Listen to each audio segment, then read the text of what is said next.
Don't be left behind. Join the new normal of digital world. Let radio and television be at your fingertips. Get news and current events, entertainment, sports, kiddies programs, and more at your beck and call on Al-IyamoyeTv and radio. Just visit and subscribe to our YouTube channel. Follow us on all social media platforms. Then you are a global citizen. Al-IyamoyeTV and radio. Voice of the voiceless.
This is the World News on Al-IyamoyeTv and radio. Good afternoon.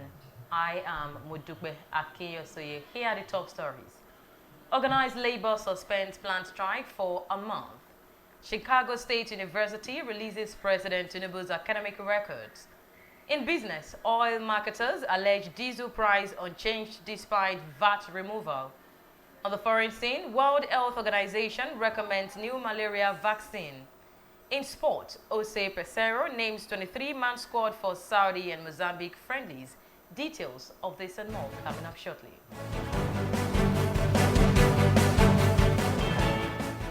Welcome back. Now the news in details. The leadership of the Nigeria Labour Congress, NLC, and the Trade Union Congress, TUC, has suspended the planned indefinite nationwide strike scheduled to begin today, Tuesday. The labor bodies announced the suspension of the planned strike for 30 days after a meeting with the representatives of the federal government at the State House on Monday. According to the MOU, Memorandum of Understanding produced on Monday after the meeting, it was agreed that the payment of 35,000 naira should commence from September, pending when a new national minimum wage is expected to have been signed into law. The parties also agreed that a minimum wage committee would be inaugurated within 1 month from the date of the agreement. It was also agreed that the government would allocate 100 billion naira for the procurement of high-capacity compressed natural gas CNG buses for mass transit in Nigeria. The Chicago State University has released the academic records of President Bola Ahmed Tinubu. The university released the document to the presidential candidate of the People's Democratic Party in the 2023 general election, Atiku Abubakar, on Monday, in compliance with the order of a United States District Court in Northern District of Illinois. The university presented to Atiku's legal team a cache of documents connected to President Tinubu's education at the institution and copies of certificates with reacted names issued to other persons about the same time the Nigerian president finished from the school in 1979.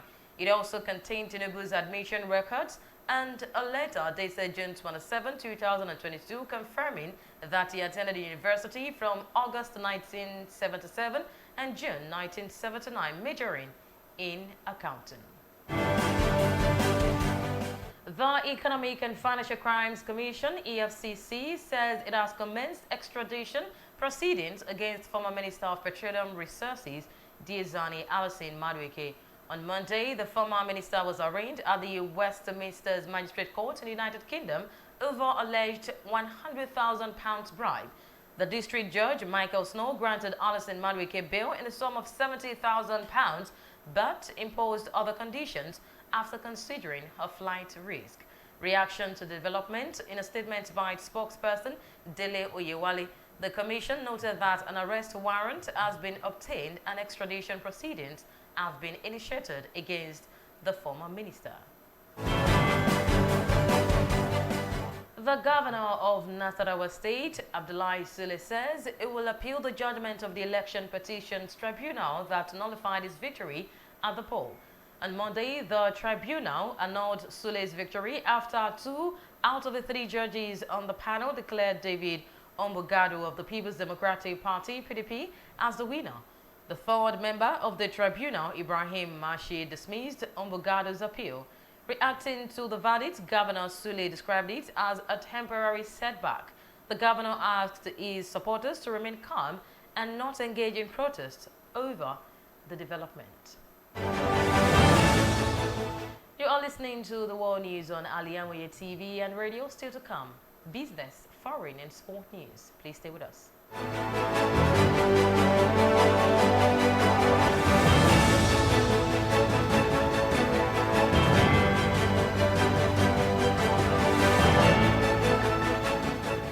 Welcome back. Thank you for staying with us to the rest of the news. In business and economic news, oil marketers said the cost of automotive gas oil, popularly called diesel, was still over 1,000 naira per litre, despite the announcement by the federal government that it had removed value-added tax (VAT) on the commodity. This was according to the Secretary, Independent Petroleum Marketers Association of Nigeria, IPMAN, Mohammed Shuaib. Reacting to the directive after the federal government met with the leadership of the labor unions, Chairman Satellite Depot, the Independent Petroleum Marketers Association of Nigeria, Akinyosoye, said the prices of diesel would still not reduce until a new directive was issued from the regulator of the downstream sector, the Nigerian Midstream and Downstream Petroleum Regulatory Authority, to that effect. On the foreign scene, 29 soldiers were killed in western Niger in an attack by suspected jihadists, the Defense Ministry said on Monday night. The ministry, in a televised statement, said soldiers were targeted using improvised explosive devices and kamikaze vehicles by more than 100 terrorists. The attack took place near the country's border with Mali during military operations aimed at neutralizing the threat posed by the Islamic State in the area. The World Health Organization, WHO, has recommended a new vaccine, R21, for the prevention of malaria in children. The global health body disclosed this on Monday in a press statement. The vaccine has been developed by the University of Oxford and is only the 2nd malaria vaccine to be developed. In April, Nigeria became the 2nd country to approve the R21 malaria vaccine after Ghana.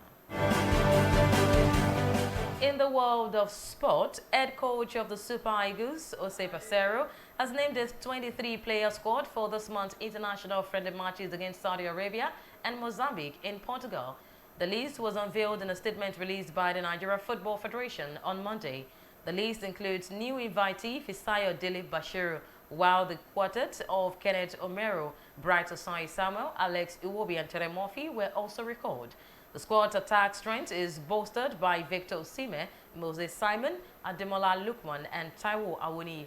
The Super Eagles will face the Green Falcons of Saudi Arabia in Portimao, Portugal on October 13 before taking on the Mambas of Mozambique in the same city 3 days later. The friendly games are aimed at preparing the Super Eagles ahead of the 2026 FIFA World Cup qualifying matches due to commence in November. Still in the world of sports, Mikhailo Mudryk scored his first goal since he joined Chelsea as the Blues defeated Fulham 2-0 in their English Premier League clash at Craven Cottage.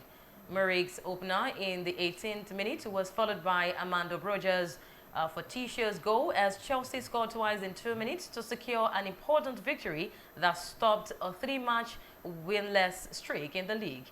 The Blues move above their host to 11th position on the EPL table and will next face Burnley at Turf Moor. To end the world news, a quick recap of the major stories. We reported that organized labor suspended planned strike for a month. Chicago State University released President Tinubu's academic record. In business, we told you that oil marketers alleged diesel price unchanged despite VAT removal. On the foreign scene, World Health Organization recommended new malaria vaccine. In sports, we also reported that Jose Pesero named 23-man squad for Saudi and Mozambique friendlies.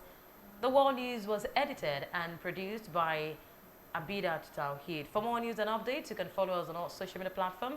On Facebook, www.facebook.com/Al-IyamoyeTV.